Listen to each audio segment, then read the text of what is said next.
Hello student, I am Sweta Parmar from St. Thomas School, Surat, Standard 10th, Subject Hindi, Lesson number 6, Kalidas का प्राणी प्रेम, Part 1। Kalidas का प्राणी प्रेम पाठ के लेखक है मोहन राकेश, जिनका जन्म सन 1925, अवसान सन 1972। उनका जीवन परिचय। मोहन राकेश का जन्म पंजाब के अमृतसर में हुआ था।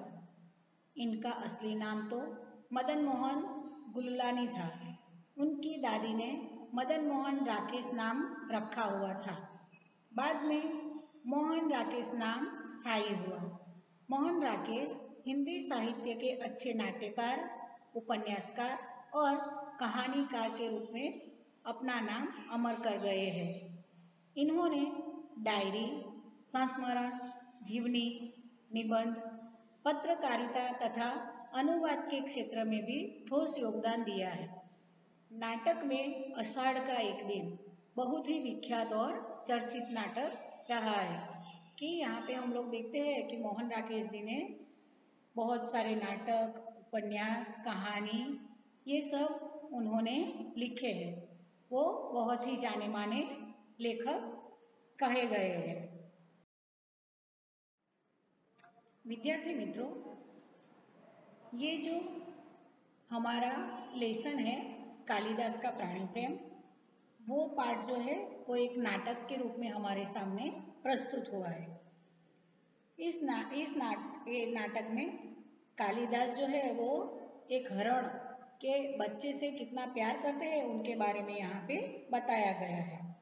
तो इस पाठ का हमारा सार है कि कालिदास का प्राणी प्रेम पाठ एक नाटक है जिसकी शुरुआत कालिदास और उनकी बाहों में उठाए हुए हिरण शावक से होती है। यह हरिण शावक किसी आखेटक के बाण से घायल है, जिसके घाव से लहू टपक रहा है। इससे देखकर मल्लिका कहती है कि ऐसा कौन प्राणी है जिसने इसे आहत किया है। आहत यानी कि उसे घायल किया है। कालिदास कहते हैं कि उसने 2-3 घुड़सवारों को देखा था। वह मल्लिका से एक बर्तन में दूध लाने के लिए कहते हैं और हरिण शावक को अपनी बाहों में झुलाने लगता है। मल्लिका और कालिदास दोनों हरिण शावक को दूध पिलाने का प्रयास करते हैं। तभी दंतुल जो एक अजनबी है कालिदास के पास आकर कहते हैं कि यह हरिण शावक उनके बाण से आहत हुआ है। वह इसे कैसे उठाया लाए, कालिदास इससे कहता है कि लगता है कि तुम इस क्षेत्र में अजनबी हो, इसलिए मैं तुम्हें हरिण का आखेटक करने का आरोप नहीं मान रहा हूँ। तुम नहीं जानते कि इस प्रदेश में हरिणों का आखेट नहीं होता। दंतुल इस हरिण शावक को अपनी संपत्ति मानकर उसे पाने की हट करता है। कालिदास हरिण शावक को घर में ले जाने का प्रयास करते हैं। तभी अपना अधिकार जमाते हुए दंतुल अपने तलवार निकालने का प्रयास करता है। तभी मल्लिका बीच में आकर कहती है कि यह उनके लिए संवेदना का प्रश्न है। कालिदास निशस्त्र होकर भी तुम्हारे शस्त्र की चिंता नहीं करेंगे। कालिदास का नाम सुनते ही दंतुल कहता है कि उज्जैनी की राज्यसभा का प्रत्येक व्यक्ति कालिदास को जानता है। उनकी रचना ऋतु संहार को स्वयं सम्राट ने पढ़ा है। आज उज्जैनी का राज्य उन्हें राजकवि बनाना चाहता है। यह सुनकर मल्लिका चकित रह जाती है। इधर दंतुल भी कालिदास से अपने अशिष्ट व्यवहार के लिए क्षमा मांगना चाहता है। तो यहाँ पे जो हमारे पात्र है, एक तो कालिदास है, फिर दंतुल है और मल्लिका, ये 3 में ज़्यादा बातचीत होती है। तो इसके ऊपर ये हमारा पूरा नाटक चर्चित है। तो यहाँ से नाटक की शुरुआत होती है।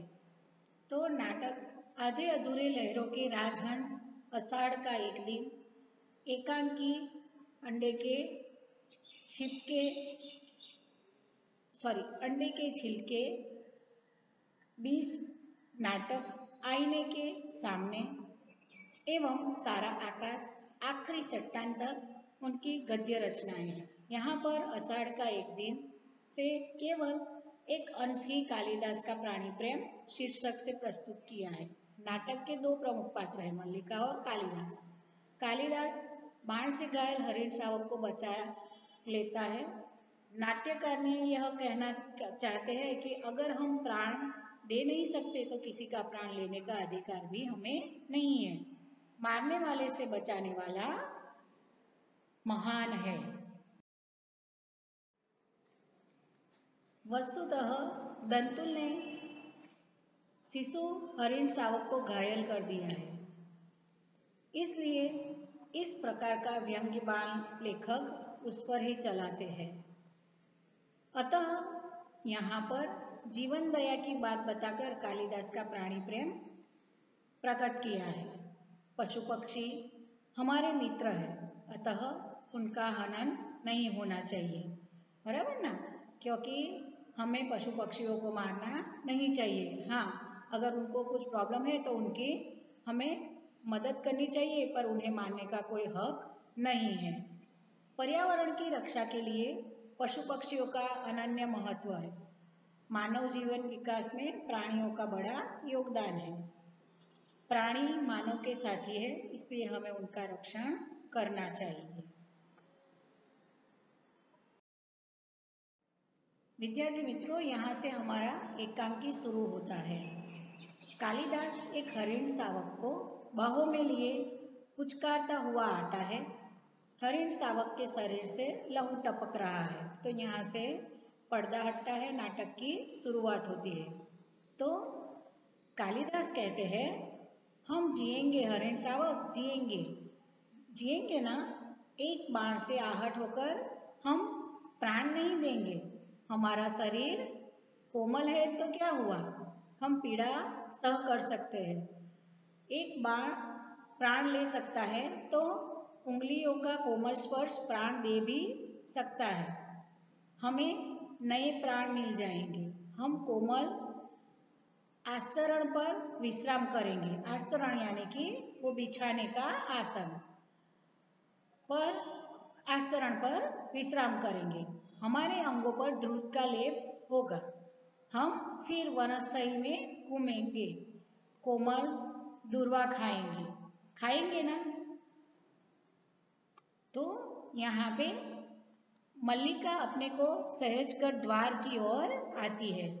तो यहाँ पे क्या होता है कि कालिदास जो है वो हरिण शावक, तो हिरण के बच्चे को वो उठाकर लेकर आता है और वहाँ पे उसके शरीर से लहू टपकता है, तो वो बाण से घायल हो गया है। तो हिरण से, वो छोटे बच्चे से, वो हिरण के बच्चे से वो बात करते हैं कि एक बार तुम्हारी जान ले सकता है तो एक कोमल हाथ तेरी जान बचा भी सकता है। तो बोले तू फिर से चलने फिरने लगेगा, घूमने लगेगा और तू अच्छे से, मैं तुझे हमारे मतलब तेरे अंगों पर मैं अच्छे से लेप भी करूँगा, तो वापस तू वन में घूमने फिरने लायक बन जाएगा। इस तरह से वो उन्हें कहते हैं और उसी समय पे मल्लिका का प्रवेश होता है। मल्लिका कहती है, यह आहट हरिण शावक, तो क्या ये घायल हरिण के हिरण का बच्चा यहाँ पे कैसे? यहाँ ऐसा कौन व्यक्ति है जिसने इसे आहट किया? क्या दक्षिण की तरफ यहाँ भी? तो क्या ऐसा कौन व्यक्ति है जो हरिण शावक को ऐसे घायल किया है? ऐसे कहकर वो कालिदास से बात करती है। कालिदास ने कहा, आज गांव प्रदेश में कई नई आकृतियां देख रहा हूँ। झरोखे के पास जाकर आसन पर बैठ जाते हैं। तो कालिदास ने कहा कि मैंने आज बहुत सारे ऐसे लोग, नए चेहरे देखे कि गांव में और प्रदेश में, कि मैंने नए नए चेहरे देखे, पता नहीं कौन आया है बोले। और वो झरोखे यानी कि ऐसे बालकनी जैसा था, वहां पर जाकर वापस वो बैठ जाते हैं। राज्य के कुछ कर्मचारी आए, हरिण शावक को वक्ष से सटाक कर थपथपाने लगता है। तो उसके कंधे पर जो लगाया हुआ था वक्ष यानी कि कंधे पे लगाया हो, तो उसको नीचे उतार कर धीरे से वो उसे नीचे उतार कर थपथपाने लगता है। हम सोएंगे, हाँ हम थोड़ी देर सो लेंगे तो हमारी पीड़ा दूर हो जाएगी, परंतु उससे पहले हमें थोड़ा दूध पी लेना है। मल्लिका थोड़ा दूध हो तो किसी भाजन में ले आओ। तो के मल्लिका से कहते हैं कि किसी बर्तन के अंदर वो पी सके ऐसे बर्तन में लेकर आ जाओ। तो बोले वो हिरण शावक से बात करते कि हम दूध पिएंगे, हम आराम भी करेंगे तो आपको पीड़ा कम हो जाएगी। इस तरह से वो कालिदास उनके साथ हिरण शावक के साथ वो बातें करते नजर आते हैं।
मल्लिका कहती है, माँ ने दूध ओटाकर रखा है, देखती हूँ। चूल्हे के निकट रखे बर्तनों के पास जाकर देखने लगती है। तो कि माँ ने दूध जो रखा हुआ है उसे मैं जाकर देखती हूँ। तो कि ओटाना यानी कि उबालना, तो कि गर्म करके रखा हुआ है तो मैं जाकर देखती हूँ। वहाँ पे जाकर देखती है। अभी अभी 2-3 राज कर्मचारियों को हमने घोड़े पर जाते देखा है। माँ कहती है कि जब भी ये लोग आते हैं कोई ना कोई अनिष्ट होता है। वर्षों के रोमांच के बाद मुझे यह सब बहुत विचित्र लगा। तो वो माँ से बात करते हुए वो कहती है कि मेरी माँ कहती है भाई कि ये माँ जो उनकी माँ है वो घर में जब दूध देखने जाती है तो वहाँ पे उनकी माँ कहती है कि ये जो राज के कर्मचारी जब भी आते हैं कुछ ना कुछ अनिष्ट हो जाता है। बोले ये जब आते ना तो मुझे अच्छा नहीं लगता कि 2 वर्षों के रोमांच के बाद मुझे यह सब बहुत ही विचित्र लगता है। इस तरह से वो दोनों माँ बेटी बात करती है। तो दूध का बर्तन उठाकर दूध खुले बर्तन में उडेलने लगती है। माँ आज बहुत रुष्ट है। तो वो दूध जो गर्म था उसे वो ठंडा करती है और वो बात करती हुई बोलती है कि माँ तू आज क्यों बहुत रुष्ट है। तो कालिदास हरिण शावक को बाहों से झुलाने लगता है। तो उसी समय पे कालिदास जो है वो हरिण शावक को उसको घाव लगा हुआ है इसलिए उसे सहलाकर उसे बाहों में झुलाने लगते हैं। कालिदास कहते हैं, हम पहले से सुखी हैं, हमारी पीड़ा धीरे धीरे दूर हो रही है, हम स्वस्थ हो रहे हैं। न जाने इसके रूई जैसे कोमल शरीर पर उसे बाण छोड़ते बना कैसे। वह कुलाज भरता मेरी गोद में आ गया। मैंने कहा तुझे वहां ले चलता हूँ जहाँ तुझे अपनी माँ की सी आंखें और उसका सा ही स्नेह मिलेगा। मल्लिका कहीं और देखता है। मल्लिका दूध लिए पास आ जाती है। तो कालिदास वो हिरण के बच्चे से बात करता है। तो कहता है कि तू धीरे धीरे स्वस्थ हो जाएगा और तू तेरे जो कोमल शरीर पे बाण लगा है तो वो भी अच्छा हो जाएगा। और ऐसे करके वो बात करता है तो वो जो हिरण का बच्चा था वो कूद कर उसकी गोद में कालिदास की गोद में चला जाता है। और कालिदास कहते हैं कि चल मैं तुझे तेरी माँ से माँ जैसा ही तुझे प्रेम मिलेगा वैसे एक स्नेही जन के पास तुझे ले जाता हूँ। और वो मल्लिका के सामने देखते हैं। मल्लिका कहती है, सच माँ आज बहुत रुष्ट है। माँ को अनुमान हो गया कि वर्षा में मैं तुम्हारे साथ थी, नहीं तो इस तरह भीग कर न आती। माँ को अपवाद की बहुत चिंता रहती है। तो मल्लिका कालिदास से कहती है कि माँ आज बहुत ही रुष्ट है, यानी कि गुस्से में है, क्योंकि माँ को ऐसा लगा कि वर्षा में मैं आपके साथ थी और इसीलिए मैं आपके साथ भीगी हुई हूँ। तो इसलिए माँ को अपवाद यानी कि कोई मैं आपके साथ हूँ ऐसे करके कोई बात करेगा तो उनको खराब लगेगा, इसलिए उनको बहुत ही मेरी चिंता है। इस तरह से मल्लिका कालिदास के साथ बात करती है। कालिदास ने कहा, दूध मुझे दे दो और इसे बाहों में ले लो। दूध का भाजन उसके हाथ से ले लेता है, यानी कि दूध का जो बर्तन था वो उसके हाथ में ले लेता है।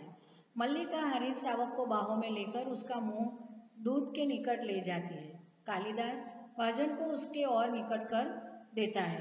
हम दूध नहीं पिएंगे, नहीं, हम ऐसा हर्ट नहीं करेंगे, हम दूध अवश्य पिएंगे। तो वो वापस वो हिरण के बच्चे के साथ बात करने लगते हैं और कहता है कि नहीं, वो क्या नाना करता है तो वो बोलते हैं नहीं, तुझे दूध पीना ही होगा। बोले कि अगर तू दूध नहीं पिएगा तो अच्छा कैसे होगा, इसलिए तो हमको दूध पीना ही पड़ेगा, ऐसे वो उससे बात करते हैं। राजपुरुष दंतुल ड्योढ़ी से आकर द्वार के पास रुक जाता है। क्षण भर वह उन्हें देखता रहता है। कालिदास हरिण को मुंह से दूध पिला देता है। ऐसे ऐसे करके वो उन्हें दूध वो जबरदस्ती से वो एक आदमी आता है और राजपुरुष दंतुल ड्योढ़ी से आकर तो कि अचानक से वो बाहर से आकर उसे देखता है कि क्षण भर वह उन्हें देखता रहता है कि हिरण कालिदास जो है वो क्या कर रहे हैं। तो उस समय पे कालिदास जो है वो हिरण के बच्चे का मुंह खोलकर उनको दूध पिला रहे थे। तो इतने में ऐसे ऐसे दंतुल बढ़कर उनके निकट आता है। तो इतने में क्या बोलता है कि नहीं ऐसे ऐसे नहीं, तो ऐसे करके वो उनके पास जाकर बातें करने लगता है। दंतुल ने कहा, दूध पिलाकर इसके कोमल मांस को और कोमल कर लेना चाहते हो? कालिदास और मल्लिका चौंक कर उसे देखते हैं। मल्लिका हरिण शावक को लिए थोड़ा पीछे हट जाती है। कालिदास दूध का भाजन आसन पर रख देते हैं।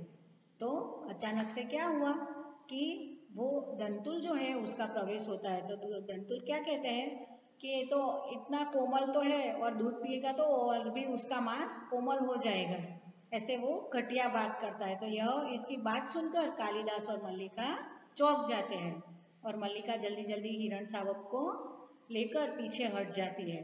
तो कालिदास जो है वो दूध का भोजन जो भाजन यानी कि दूध का जो बर्तन था उसे वो आसन पर रख देते हैं।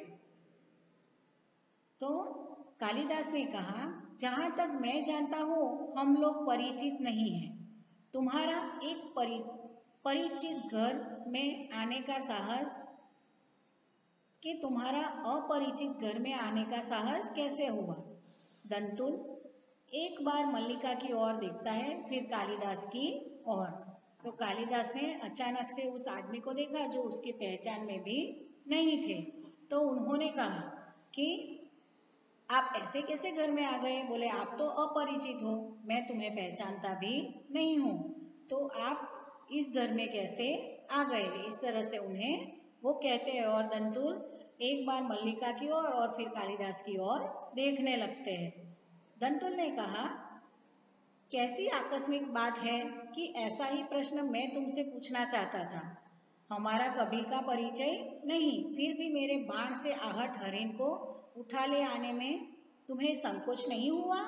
यह तो कहो कि द्वार तक रक्त बिंदुओं के चिन्ह बने हैं, अन्यथा इन बादलों से घिरे दिनों में मैं तुम्हारा अनुसरण कर पाता। तो कि दंतुल क्या कहता है कि दंतुल कालिदास से कहते हैं कि मैं तो ये प्रश्न मैं आपसे पूछने वाला था कि आपने कैसे बोले इस हरिण शावक को ले लिया? बोले उसके ऊपर तो मेरा हक है। बोले ये मैं भी तुमसे पूछ सकता हूँ कि मैं भी तुमको पहचानता नहीं हूँ। बोले मैं भी अपरिचित हूँ। फिर तुमने जो आहट हिरण है वो क्यों उठाया? बोले तो वो तो उसके ऊपर तो मेरा हक है, पर वो तो अच्छा हुआ कि उसकी जो लहू की बूंद है जो उसके गांव से टपक रहा था, तो उसके बिंदुओं को मतलब चिन्हों को देखकर मैं यहाँ तक आ पहुंचा। नहीं तो बोले मैं तुम्हें छोड़ता नहीं, इस तरह से उनको वो कहते हैं।